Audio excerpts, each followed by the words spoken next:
Pemirsa, hujan yang mengguyur Kota Sampit, Kabupaten Kota Waringin Timur sejak sepekan terakhir berdampak pada 4 kecamatan terendam banjir. Sementara Kepala BNPB turun langsung melihat penanganan bencana erupsi Gunung Api Ruang di Tagulandang, Sulawesi Utara. Untuk informasi selengkapnya, kita telah bergabung dengan Ahmad Dianur dari Kota Waringin Timur, Kalimantan Tengah, dan Amanda Komaling di Pulau Tagulandang, Kepulauan Sitaro, Sulawesi Utara. Kita menuju ke Ahmad dulu. Ahmad, bagaimana kondisi terkini banjir di Kota Waringin Timur, terutama di wilayah perkotaan?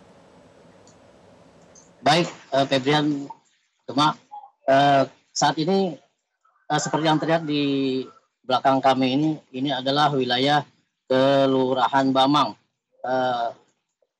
Wilayah ini sebelumnya memang terdampak banjir yang cukup parah di antara wilayah yang ada di perkotaan.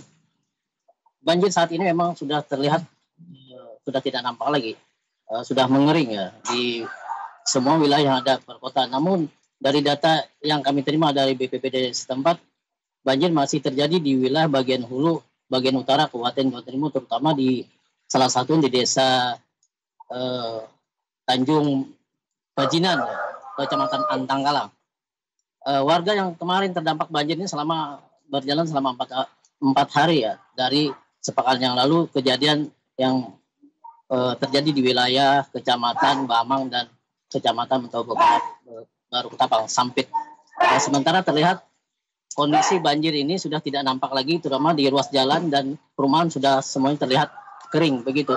Memang hari ini cuaca terlihat agak mendung ya, sedikit ada hujan sudah mulai turun dan kemungkinan apabila terjadi hujan lebat ini berpotensi akan terjadi banjir kembali karena posisi wilayah kelurahan ini tepat berada di tepi sungai ya, alur sungai desa Kelurahan Sawahan dan Kelurahan Bamang Tengah. Demikian. Baik, Ahmad, selain melanda rumah warga, banjir ini juga berdampak pada fasilitas apa saja, Ahmad?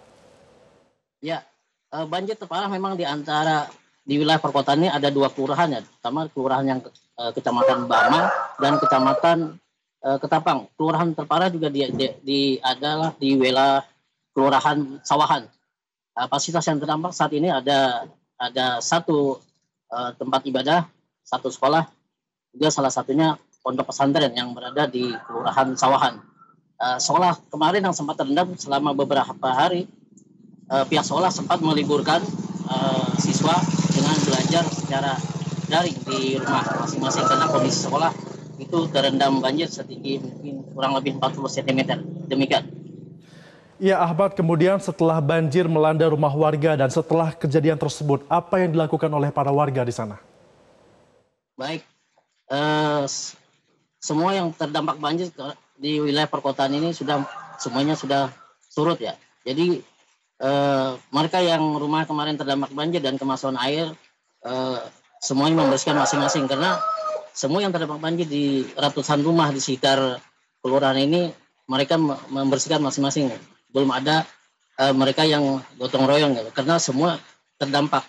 Nah, bahkan seorang kemarin menyampaikan bahwa mereka mengeluh rumah mereka yang terendam air itu hingga ketinggian 40 cm itu mengenai peralatan-peralatan rumah tangga mereka seperti mesin cuci, kulkas, hingga sampai sini tidak bisa difungsikan kembali. Nah, aktivitas warga pun saat ini memang sudah berjalan normal seperti biasa ya, karena memang banjir sudah tidak lagi mengenangi jalan dan rumah mereka. Demikian. Baik, terima kasih Ahmad Dianur dari Kalteng. Kita akan beralih ke Kepulauan Sitaro. Ada Amanda Komaling di sana. Selamat pagi. Amanda, informasi BNPB akan turun langsung ke lokasi untuk melihat erupsi Gunung Ruang. Seperti apa agenda BNPB di hari ini nantinya?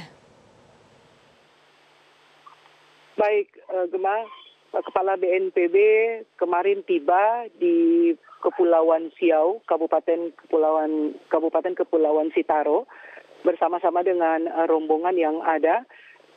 Kepala BNPB Letjen TNI Suharyanto pergi ke Pulau Siau karena sebagian juga warga yang mengungsi dari Pulau Tagulandang ini mengungsi ke Pulau Siau. Dan di sana KBNPB berdialog dengan warga yang berada di Pulau Siau, khususnya bagi mereka yang merupakan warga dari Pulau Ruang. Karena tujuan dari KBNPB ini untuk mensosialisasikan bagaimana warga yang berada di Pulau Ruang itu tidak bisa lagi menempati rumahnya dan tidak bisa lagi kembali apalagi membangun kembali rumahnya yang berada di Pulau Ruang, karena Pulau Ruang merupakan lokasi zona merah dan sudah tidak layak untuk ditempati oleh manusia. Setelah itu KBNPB bergeser menggunakan speedboat menuju ke Pulau Tagulandang, dan di Pulau Tagulandang KBNPB berdialog juga dengan pengungsi yang juga ada juga warga dari Pulau Ruang. Hal yang sama juga Gemma, yang disampaikan adalah bagaimana untuk bisa warga untuk bisa mau tidak lagi menempati Pulau Ruang. Dan di sana KBNPB menyampaikan bahwa apabila dari 301 kakak ini akan mau direlokasi, karena ini bukan bersifat paksaan Gemma, nanti pemerintah akan menyediakan uang tunai, atau kalau yang mau tetap tinggal di Pulau Tagulandang itu nanti akan disediakan uang tunai. Apabila rumahnya itu rusak berat, itu diganti sebesar 60 juta rupiah. Sementara yang memang ingin mau direlokasi dan dicarikan tempat baru, yaitu nanti di Kabupaten Bola Mongondo Selatan, tepatnya di Desa Modisei. Nanti di sana pemerintah akan membangun rumah tipe 36 dan satu lahan bagi warga untuk bisa berkebun. Dan dari BNPB sendiri juga menyampaikan bahwa kalau misalnya warga yang tidak mau untuk direlokasi karena menyatakan dia memiliki aset atau memiliki keluarga yang tidak bisa dia tinggalkan, dia bisa mengajukan itu kepada pemerintah, namun pemerintah hanya menyediakan sebagai penggantiannya dana pembangunan rumah dengan tipe 36. Gemma.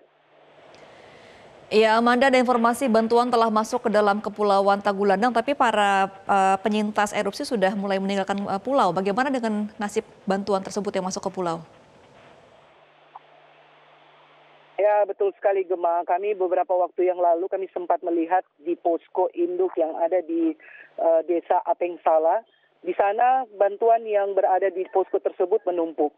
Sehingga apa yang disampaikan oleh juga dari Kepala BPPD setempat juga mengatakan bahwa mereka terkendala dengan data karena banyaknya warga yang sudah mengungsi, termasuk Kapitalau atau kepala-kepala desa yang juga sudah mengungsi, sehingga ada warga yang tidak terdata di BPPD.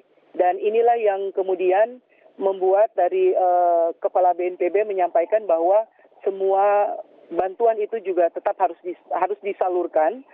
Dan begitu juga dengan nanti pembagiannya dengan mereka yang sudah mengungsi di Pulau Siau, di Kota Manado, Minahasa Utara, dan Kota Bitung. Itu juga tetap akan diberikan bantuan. Dari pemerintah pusat, BNPB, Gemma sudah menyalurkan anggaran tanggap darurat pada tahap pertama itu sebesar 1,5 miliar rupiah, dan di tahap kedua itu sebesar 1 miliar rupiah. Dan menurut BNPB, dana yang disalurkan ini itu untuk dana operasional, dan semua kebutuhan itu harus akuntabel dan sesuai dengan kebutuhan. Dana tersebut sudah disalurkan ke pemerintah provinsi, pemerintah Kabupaten Sitaro, dan juga Forkopimda. Gemma, demikian wawancara kami dengan Kepala BNPB, Letjen TNI Suharyanto. Nah, ini makanya memang ya di setiap kejadian bencana saat-saat awal kan tidak tertib. Tadi juga masyarakat ada yang bilang belum dapat bantuan. Nah, ini pemerintah daerah dibantu dengan Forkopimda harus cepat mendata. Jadi bukan hanya masyarakat yang berada di titik pengungsian, tapi masyarakat yang menumpang di sanak saudaranya juga kebutuhannya harus terjamin. Jangan sampai mereka menumpang, justru keluarga yang ditumpang ini menjadi kerepotan. Jadi tetap aja logistik itu disalurkan kepada mereka.